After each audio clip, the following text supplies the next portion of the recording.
আর দেখো পাঁপড়গুলো জাস্ট দেখো কতটা হাতে নেওয়া মাত্র।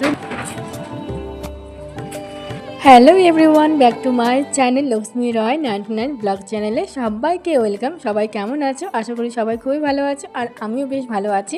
বড়োদেরকে প্রণাম জানাই আর ছোটোদেরকে অনেক অনেক ভালোবাসা জানাই।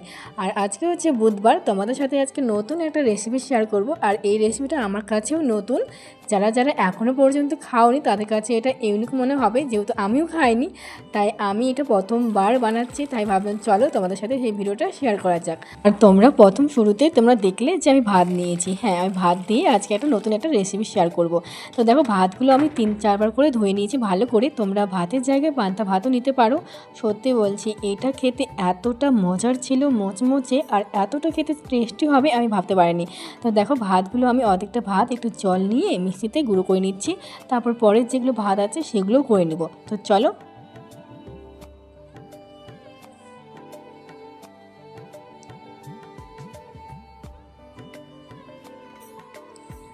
আর দেখো আমার হয়ে গেছে। আর আমি চলে এসেছি রান্নাঘরে থেকে কড়াইতে আমি গ্যাসের মধ্যে বসিয়ে দিয়েছি, কড়াই গরম হয়ে গেছে। তারপর যেগুলো আমি গুঁড়ো করে রেখেছিলাম সেই ভাতগুলো আমি দিয়ে দিলাম। আর আজকে আমি বানাচ্ছি পাঁপড়, ভাত দিয়ে পাঁপড়। তো দেখো আমি ভাতগুলো দিয়ে দিলাম, যেগুলো আমি মিক্সিতে গুঁড়ো করেছি। সেই ভাতগুলো দেওয়ার পরে এখানে জল দিতে হবে, জলের পরিমাণটা একটু বেশি দিতে হবে যাতে একটু সিদ্ধটা ভালো হয়। তো দেখো আমি বাটিতে যেহেতু ভাতটা ছিল সেটা আমি ভালো করে ধুয়ে জলটা দিয়ে দিচ্ছি। আর জলটা আমার একটু কম হয়ে গেছিলো, তাই আরেকটু জলটা দিয়ে দিলাম। আর যে জলটা দিয়েছি এই জলের মধ্যে ভাতটা ভালো করে মিক্স করে নিতে হবে, আর এইভাবে নাড়তে হবে যাতে কড়াইতে না লেগে যায়। তারপর আমি স্বাদ মতো লবণ দিলাম, লবণ দিয়েছি। তারপর আমি কালো জিরে দিয়েছি, তোমরা কালো জিরে দিতে চাইলে দিবে, না দিতে চাইলে দিবে না।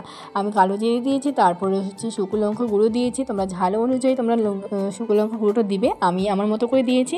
তারপর এইভাবে নাড়াচাড়া করতে হবে আর সবগুলো ভালো করে মিক্স করে নিতে হবে। আর এইভাবে নেড়ে যেতে হবে যাতে নিচের দিকে না লেগে যায়।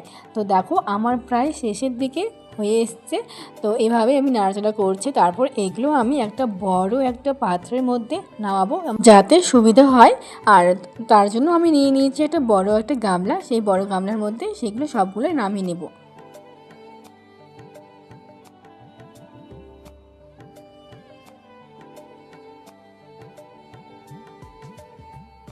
দেখো আমি সবগুলো নামিয়ে নিয়েছি। আর এইগুলো একটু ঠান্ডা করতে হবে, তো আমি এগুলো ফ্যানের হাওয়াতে ঠান্ডা করে নিয়েছি। তারপর চলে এসেছি আমি ছাদে, যেহেতু রোদ্রের মধ্যে শুকাতে দিতে হবে। তো আমার কাছে সেরকম বড় প্লাস্টিক নেই, তাই আমি থালা নিয়ে চলে এসেছি। আর কিছুটা ছোট্ট একটা প্লাস্টিক পেয়েছি, সেটার মধ্যেই আজকে পাঁপড়টা বানাবো। তার আগে না তেল একটু লাগিয়ে নিচ্ছে যাতে নিচে না লেগে যায়। যখন শুকিয়ে যাবে তখন না চুটাতে একটু সুবিধা হবে, তার জন্য আগে তেল লাগিয়ে নিতে হবে। তো দেখো আমি সবগুলো এক এক করে তেল লাগিয়ে নিচ্ছি।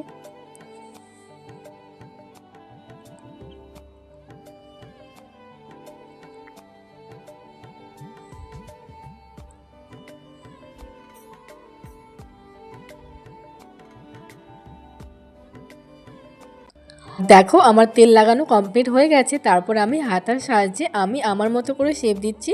তোমরা তোমাদের মতো করে শেপ দিবে, গোল গোল লম্বা লম্বা যা ইচ্ছে দিবে। আমি আমার মতো করে দিচ্ছি। আমার অনেকটা টাইম লেগে যাচ্ছে, তাই ভাগ্নিকে বললাম চল আমার সাথে একটু হেল্প কর। তো দেখো ওই এসছে। আর আমার সবগুলো দেখো দেওয়া হয়ে গেছে। তো আমি রৌদ্রের মধ্যে শুকাতে দিয়েছি। এইগুলো কিন্তু ভালো করে রৌদ্রে শুকাতে হবে। আর আমার পরের দিনও লেগেছে শুকাতে, তো আমি সকালবেলা শুকাতে দিয়েছিলাম। আর দেখো সেগুলো আমি তুলে নিয়ে এসেছি। আর দেখতে এরকম হয়েছে, কতটা পাতলা আর দেখতে বেশ সুন্দর না? তো আমি চলে এসেছি রান্নাঘরে, আর আমি গ্যাসের মধ্যে কড়াই বসে দিয়েছি। এখন তোমাদেরকে আমি সেগুলো ভেজে দেখাবো।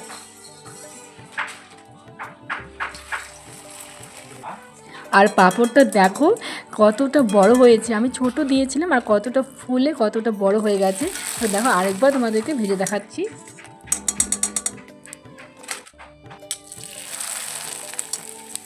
আর দেখো পাঁপড়গুলো জাস্ট দেখো কতটা হাতে নেওয়া মাত্রই মোচমোচে করে ভেঙে গেল। তো তোমরাও প্লিজ বাড়িতে ট্রাই করো, আমি জানি তোমরা ঠকবে না, আর খেতেও দারুণ ছিল। তো চলো পরে দেখা হচ্ছে, সবাইকে টাটা।